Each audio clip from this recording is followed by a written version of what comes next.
Well,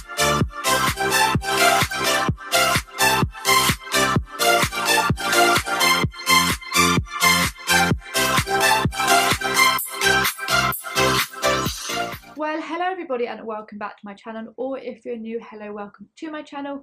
My name is Sophie. So summer is a time to experience the world with friends, with family, go places that you can't normally go, travel to new cultures, new adventures, and just, escape from reality for a week to 2 weeks or a month. That being said, with a chronic illness, it can prove tricky, from getting around on the plane to food on the plane, all that kind of thing. So I thought I would share my experiences with special assistants at the airport. So the first thing I'm going to talk about are meals on the plane. Now, I'm gluten free. I know there's obviously like dairy free and meat free and all of that, but I'm gluten free, so I can only speak for the gluten free meals. Now, the one thing that I would say was negative throughout both my journeys was that the meals seemed to be bought like 20 minutes before everyone else's. So I would get my meal like 20 minutes before my friend would get hers, which if you want to eat together, you can't, because then your food goes cold. And plain meals aren't that hot to start with, let's be honest. So that I found kind of annoying, and that went for both journeys. It wasn't just that plane, it was any journey I had a special meal, it was the same. But on the way to Boston, the meal was actually half decent. In fact, it was decent. I actually really liked it. It looked better than what the standard meal was. It was chicken in a tomato sauce with vegetables and sauteed potatoes, and then like bread on the side and cheese on the side, and I think salad and fruit on the side or something like that. But it was actually pretty decent. It was nice. It was fairly hot, and yeah, it was actually quite a good meal for a gluten-free meal. But on the way back from Miami, it was an average meal, and that's being polite. I mean, if you're if you're a vegetarian, then maybe you would like it, but it was just basically like a thin layer of like aubergine, like when you like grate it like into a long, yeah, it was like that, and it was just wrapped around like a sauce or something. I don't even know. It was weird.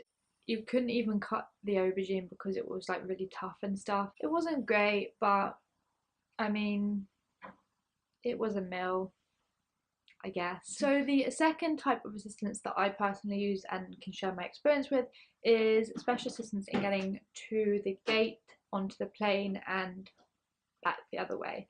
Now, I didn't use the wheelchair to the gate or anything because I didn't feel I needed it, but I did use it coming off the plane on all of my journeys because the pressure and pots and all of that jazz, I needed it. It was okay. Now, I've had a few different ways of this special assistance, and I have had some that are great and I've had some that are extremely poor. Last year when I went to Italy, I actually had really amazing special assistance getting to Italy. It was amazing, couldn't fault him at all. My dad even tipped him, and my dad is not a tipper. Going to Boston was also really, really good. There was a wheelchair waiting when you get off the plane, and it took you through like security, it took you to get your bags, and it took you to the door of the taxi. I couldn't really ask for more. His attitude maybe could have gone a little bit because he was a little bit attitudey, and he was just kind of like, where's my tip? And I was a bit like, that's a bit rude, especially considering like he didn't have much of a personality and whatever. He literally just wheeled like 100 miles per hour while my friend tried to catch up. But it got me where I needed to go, and it did what I needed to do, and it was there waiting for me. Okay, so flight number 2 and 3 were kind of similar in some ways. So when we got to Miami, it was a shorter flight, so it was about 2.5 hours. Luckily, my head wasn't too bad, just as well, because there was no wheelchair waiting for me when I got off the plane, and we waited to be last because that's what we've been told to do, wait till the end and then come off. No one there, so they have to call someone to come. Fine, not the end of the world.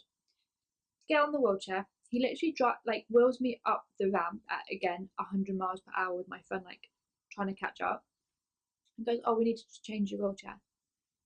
like, huh? I was like, yeah, I got on this one, which is like this big, like, it's like a pussy wagon for any of you that watch Come Fly With Me, or like a buggy type thing.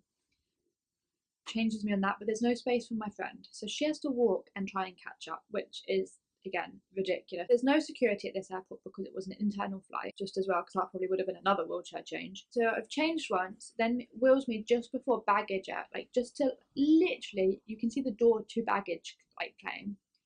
It's like, oh, okay, you need to get off here, and if you need another wheelchair, then you need to give your boarding card to this lady at this gate and she'll get you one.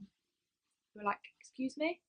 So he was like, yeah, if you could just get off and just sit over here, and then you can just wait for another wheelchair.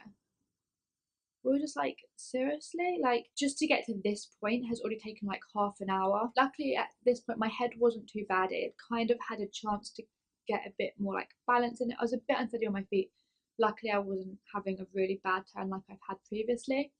So at this point we were just like, you know what, we can't be bothered. This is just ridiculous. And we took a very slow walk to baggage claim, and then I just kind of hung off my case and like leant on my case, wheeling it out, and just hoped for the best, which really wasn't that like, I could have done with a wheelchair because I was unsteady. We would have had to wait for like another 20 minutes for a wheelchair to come, and there were other people waiting as well, which I thought was really, really bad, especially as they knew that there were this many people on this flight that needed special assistance. There should have been enough there waiting, or just do one journey rather than keep switching you. I just thought, like, luckily I wasn't that bad. If I was having a really bad turn, I wouldn't have been able to keep changing wheelchair. That really defeats the point of having a wheelchair if you have to just keep getting up and down every 5 minutes. The same kind of thing happened when we got to Heathrow from Miami. We had to wait again for a wheelchair. They took us up, they dropped us off and said, okay, you need to get on this wheelchair now.